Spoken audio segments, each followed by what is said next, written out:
Two horses stood in their stables, as horses do, discussing the year that had just passed. What a summer it had been. The sun had shone, the grass grew well, and they got to stay out in their field for months. Life couldn't have got any better. As they mulled over the past few months, they laughed together, even though it was a cold, miserable day in January. To be honest, they were quite fond of their stable. Not too drafty, and perfectly dry with the new roof and doors the farmer had worked so hard on during the summer. But, as animals with long faces tend to do, the conversation soon took a dive, and they started moaning about the current weather. However, life was still good. The farmer gave them hay every day from the bale, and they had fresh water on tap. Until one morning, the farmer opened the shed as normal to get some feed for the horses, and they watched in horror as he grabbed the final bit of hay into the wheelbarrow. The bale was finished.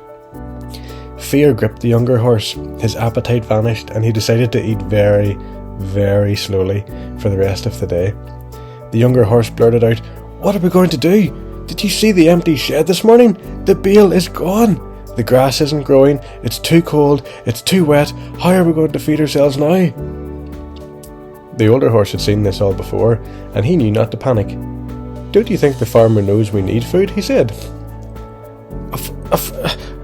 Of course he does, but did you not see the empty shed this morning?" the younger replied. "What are we going to do?"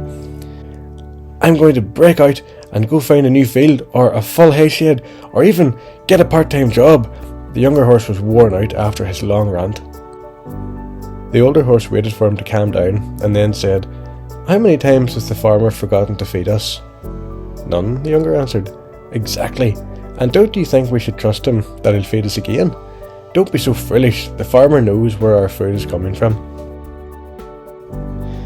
As they both drifted off for an afternoon nap, they were awakened by the sound of the farmer's tractor as it drove past the stable. "Oh no! He's leaving us!" the younger horse cried. "Wait and see," the older horse said. "He knows what he's doing." And sure enough, 5 minutes later, the farmer appeared back from the field with a brand new bale. "Woohoo! We're saved!" cheered the younger horse. The older horse laughed to himself. "Silly horse, didn't you know?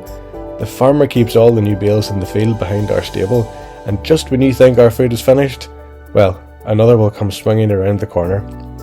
You need to trust the farmer. He knows our needs. He supplies our needs. And the timing of it all, well, that's his call. He always knows what's around the corner, even when we don't." How many times as God's children do we doubt that He'll supply our needs? Financially, emotionally, the list goes on. God has promised to meet our every need if we know and love Him as our Saviour. That promise could be for you. The question is, do you know Him as your Saviour? And will you trust the farmer with your heart and with your life?